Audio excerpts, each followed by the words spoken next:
Making sure that I get them all really loose. I hate to be prying on this and find out I had one thread holding everything. That would just be a disaster. This one was loose. Didn't even have to fool with it. It had worked itself loose, evidently some. I would think it should be tight. So maybe that could be part of the trouble.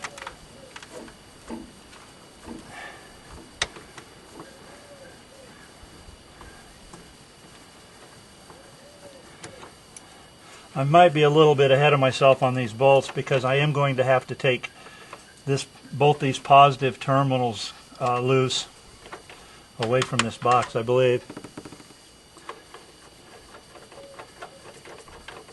And I will do that in just a second. Okay, that one's loose. Oh, very loose. Look at that. Very loose.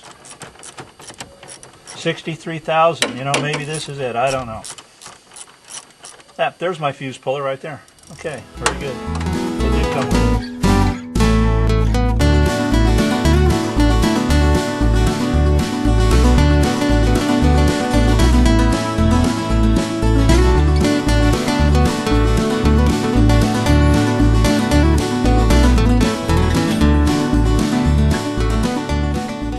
The other day, the wife went to turn it on, got nothing. Just turned the key on, no lights, nothing. Did it 3 times. On the 4th time, it lit up, started. I attempted to get the same problem to happen again, repeat, and couldn't do it. I got out here, I jiggled some wires, I turned the key on, I got the lights, check engine light and all the other lights lit up, but the went to start it, no crank, nothing. The 3rd time, it cranked. Amazing.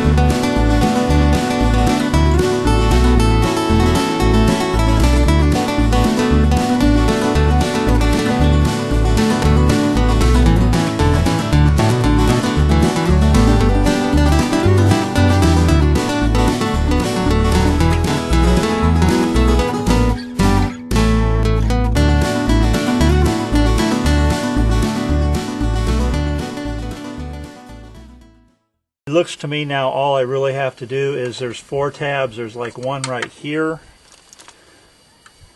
and one on this side, and then there's 2 here, one here and here, 2 in the back, and then 2 on this side over here. It looks like you can push in. They have to be pushed in and then pulled up. This could be interesting. So that's what I'm going to attempt to do now and see if I'm correct on these cables.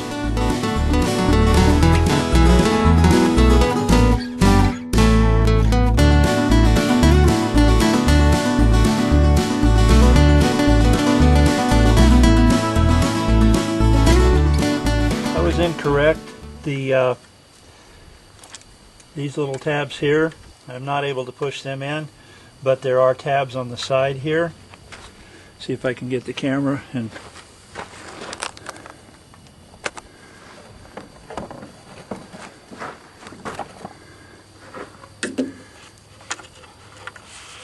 tab right there.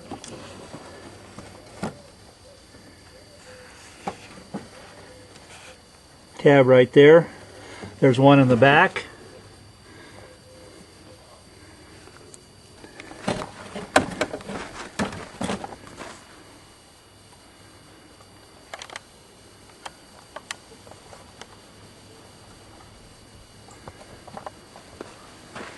There's one in the back here, and then there's one on the side here. So you just pull back on these tabs like this.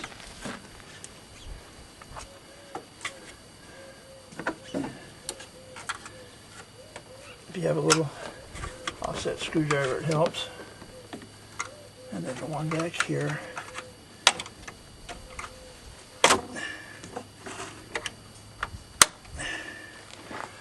And the one in the back, where is he? Right there.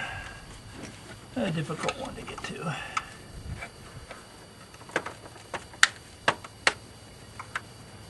This one you have to go by feel. Work your way around. Back to the front, back to the side, back to this side. That one's giving me fits. Oh, there's another one right here. Okay. Well, shoot, Sherlock.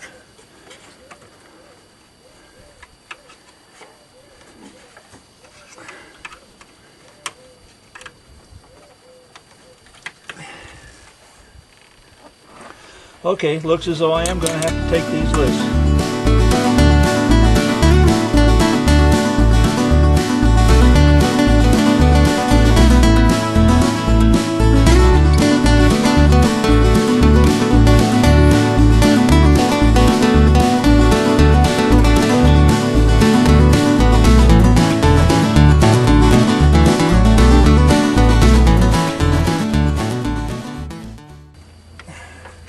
I wouldn't say easier though.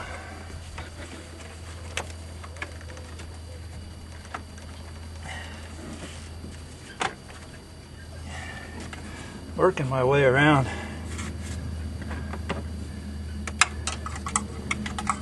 That felt good.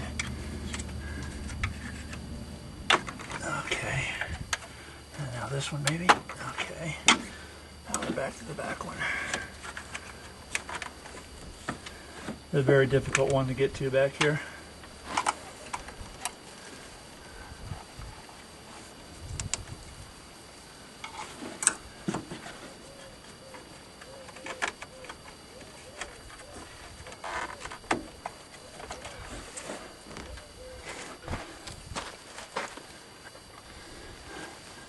Okay, got the back one.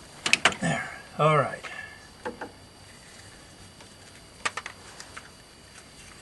Wow. Okay, this is what you have.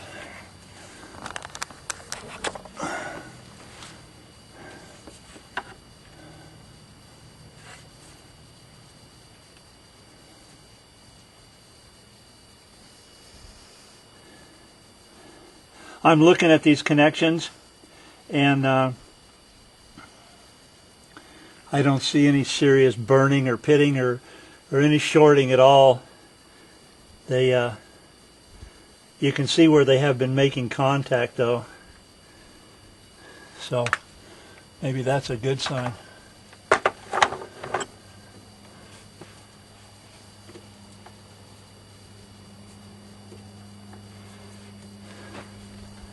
You can see that dust does work its way down into this box. See if I can zoom in a little bit.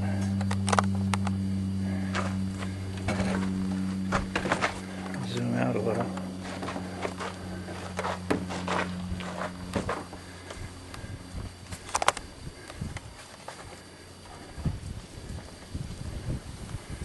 You can see the dust does work its way down into the box, and if the box has a chance to come loose a little bit, fine piece of dust gets in there. It only needs a millisecond not to make contact. They read in milliseconds and maybe 100 milliseconds, I don't remember. But anything just for fractions of a second that causes one of these relays or fuses not to make contact, it will, in my opinion, throw an error code.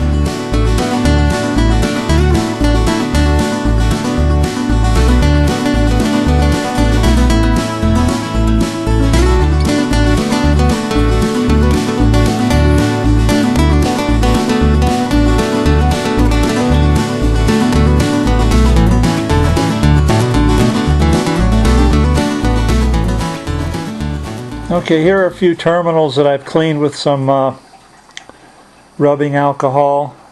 There was really nothing on these terminals. Maybe a speck of dirt or something that I couldn't see. It looks like they had put some Loctite, a little Loctite on these bolts to keep them from backing off. A lot of good that did.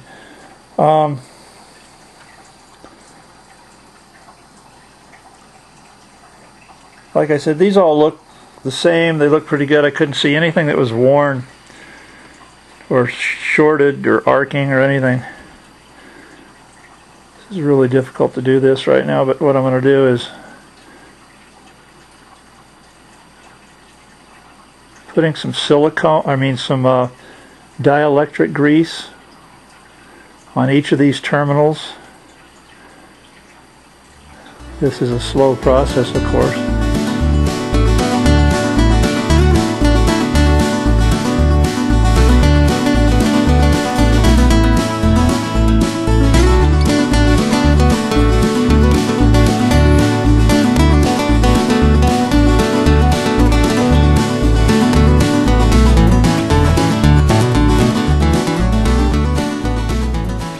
I decided to just put silicone on these connections, not silicone, I mean dielectric grease on these connections, and decided to not do it on the fuses at this point. I want to do one step at a time as I go on this, and if that cures the problem, then I'll know that the fuses were not the issue.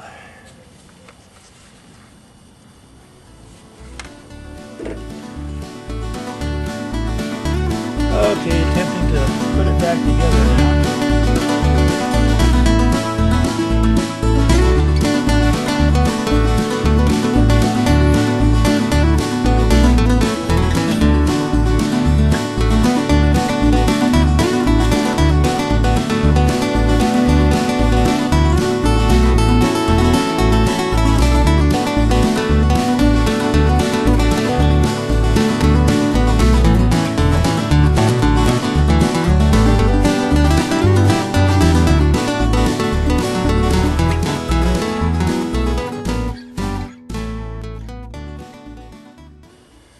Well, the dielectric grease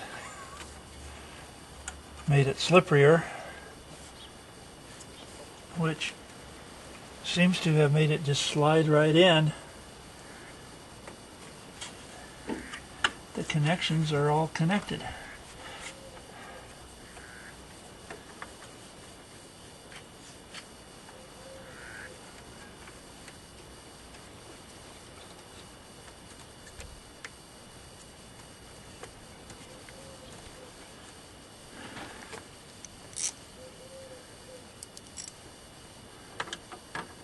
Let's start with the middle one first. Work our way out.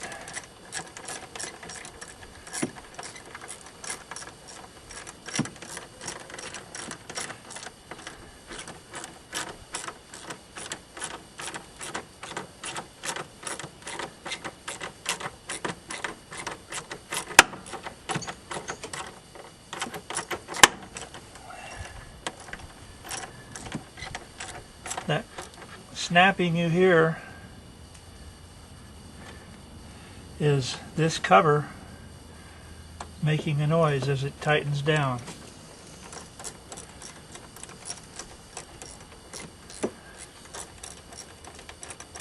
It looked as though my wrench was hitting the side of the car, but it was not.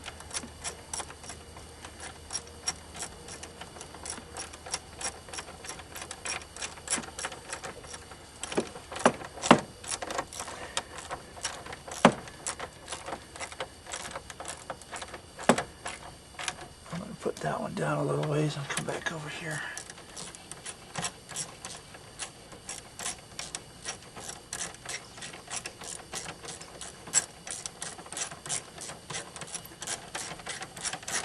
And then back over here. Yep, it's definitely making a snapping noise. Wow.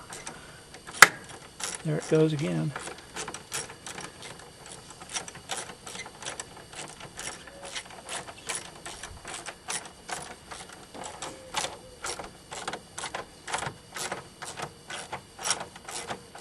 Should start, there we go, snap, snap. And then the bolt loosens up a little bit too when that happens.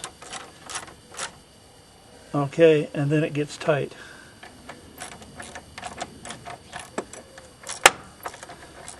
Looks like it has to do something with these bolts making that noise.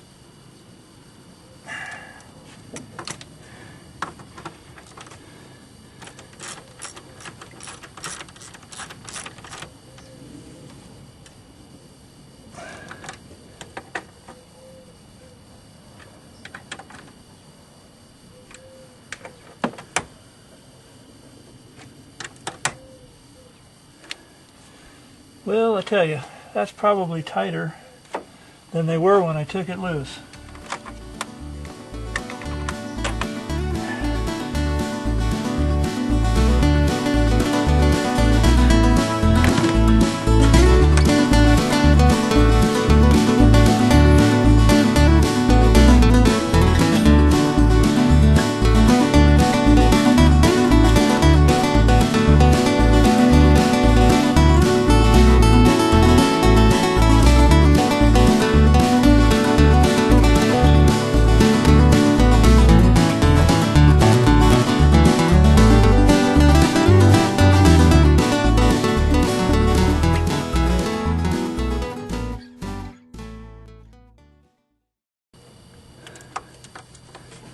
Make sure these are all pushed down.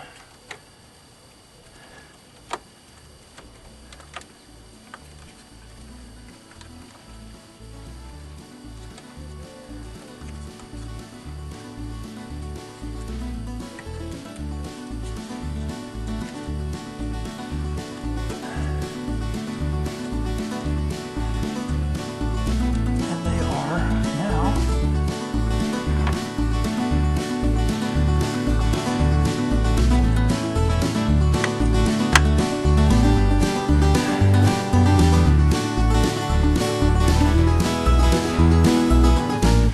I'm going to go hook up the battery cable in the back to the battery and see what happens.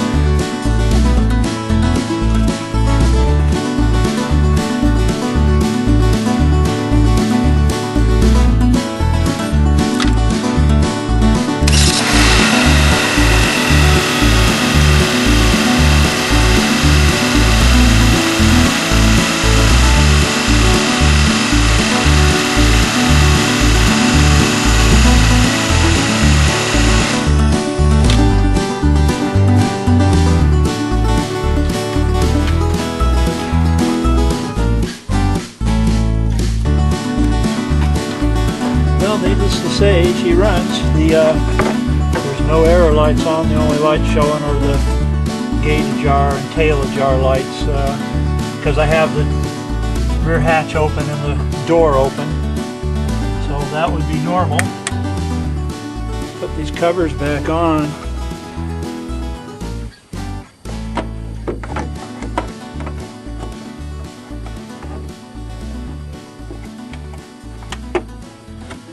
There.